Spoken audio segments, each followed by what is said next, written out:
and welcome back to Midnight Podcast with Evelyn. And thank you so much for supporting me and taking the time to listen to my story. And today we are back with another journey of mine where I'm managing the complex and often disheartening world of job hunting in the UK, and for me especially marketing industry. It has been an emotional roller coaster filled with lessons, setbacks, and moments of deep reflections. And this is not a tale of victory that you often see on social media, like how I land my dream job, how I get my dream job. No, not yet for me. But rather an honest account of applying for jobs, facing rejections, and trying to stay resilient. It has been 4 months since I graduated, and I'm still on the hunt for a full-time role. And despite having started my job search well before finishing university. So, let me take you back to where it all began.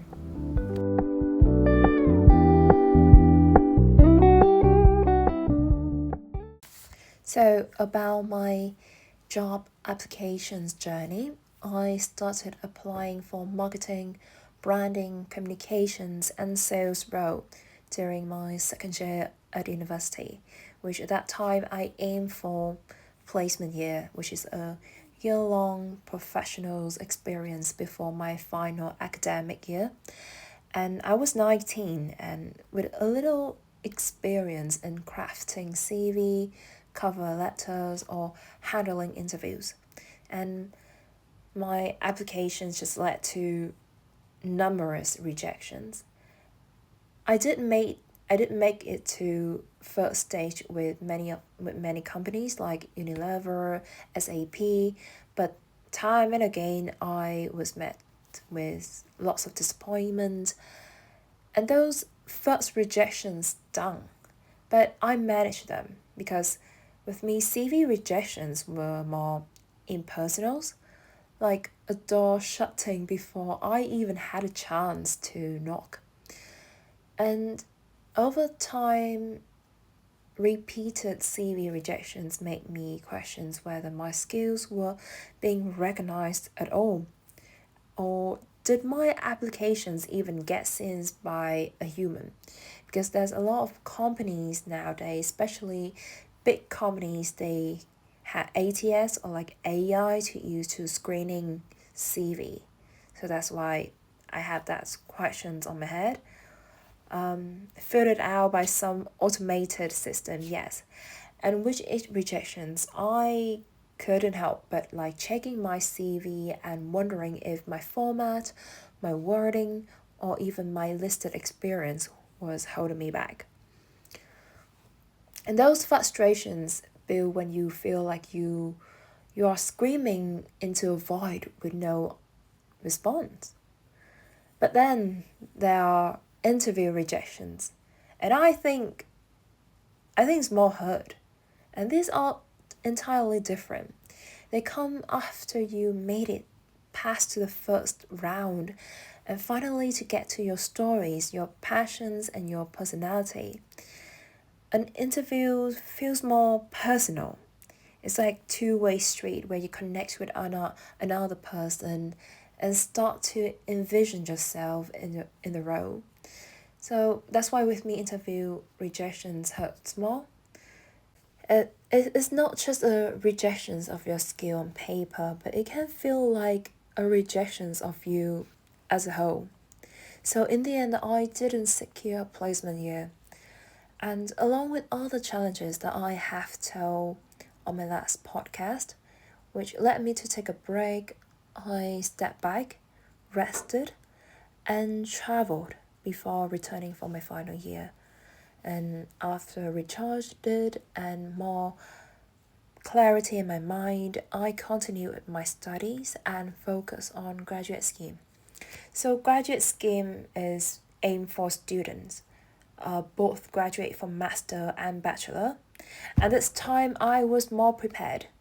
I carefully studied job descriptions, research company values, and tailor my CV best match.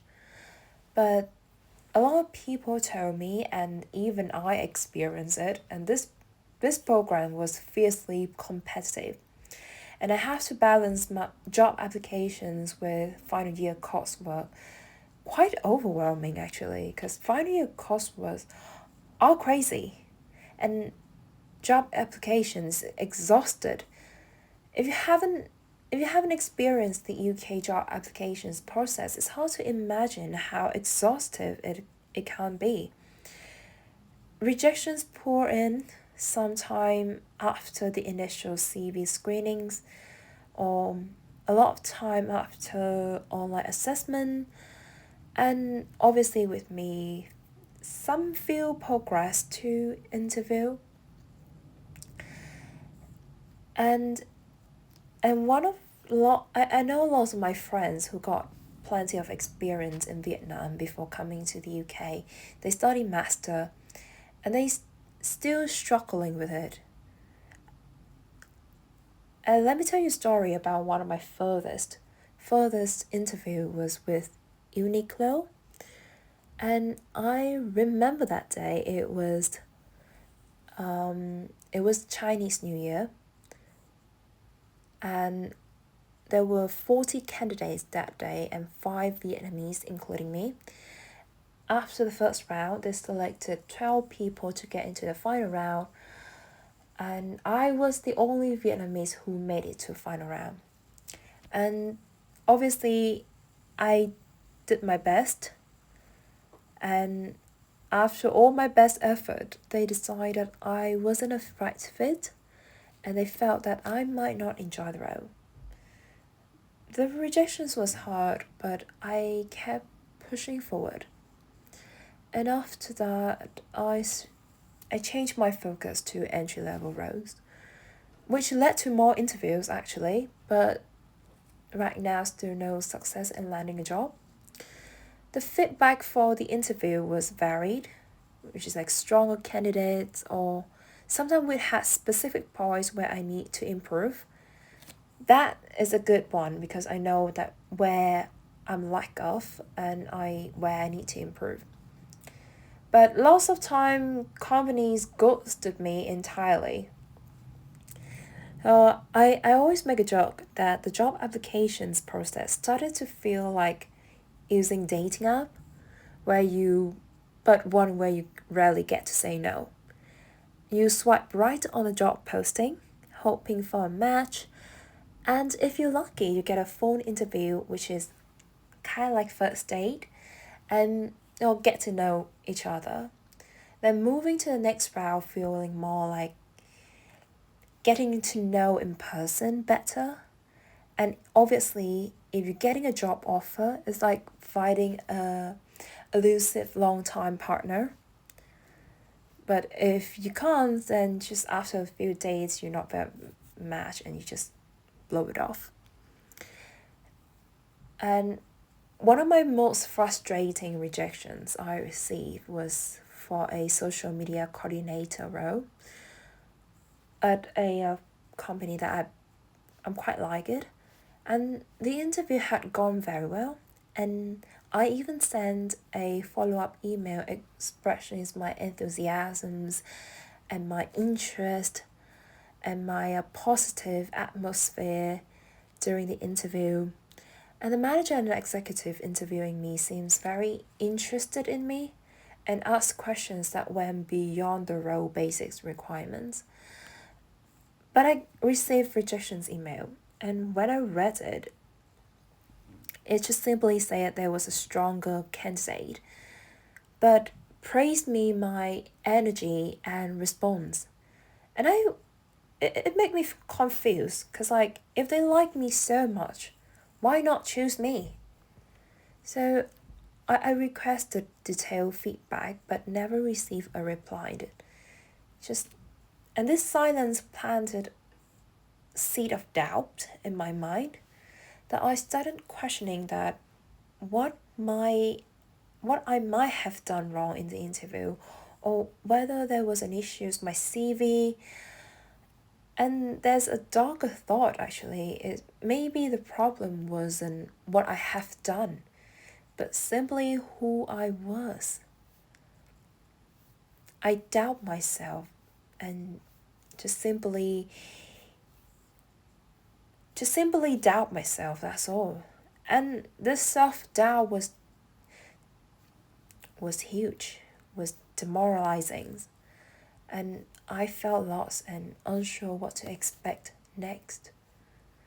And obviously, despite all of those things, I still applied and faced many other rejections as well.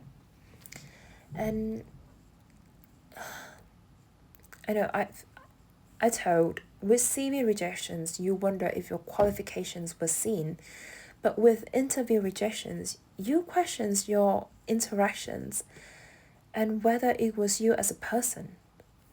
And those self questioning is intense, especially when feedback is minimal. Was a specific answer a missed cue? The uncertainty can be exhausting. Well, but I consider this all lessons. CV rejections taught me to be more strategic, to refine my applications and tailor my cover letters. Interview rejections, painful, very, taught me that a no doesn't always mean that I was wrong for the role. Sometimes it's about fit, timing, or factors that beyond my control. And both types of rejections are difficult, but they push me to learn, adapt, and continue moving forward. And I do understand that there's a lot of international students out there facing exactly the same situations with me, especially for persons who are finding a job in marketing industry. You have to know that it's okay to feel disappointed and to question yourself. But remember, a rejection isn't a statement on your worth. It's just a step in the journey. And each no brings you closer to that eventual yes. And actually I'm saying this also to remind myself as well. I know it sounds like from a book or a quote that you found it on the internet, but it's kind of good to remind yourself and keep motivated when you have self-doubt. Anyway, that's the end of the podcast today, and I hope you enjoy when you're listening to it. Thank you so much for support me and listening to me. Until the next time, have a lovely day.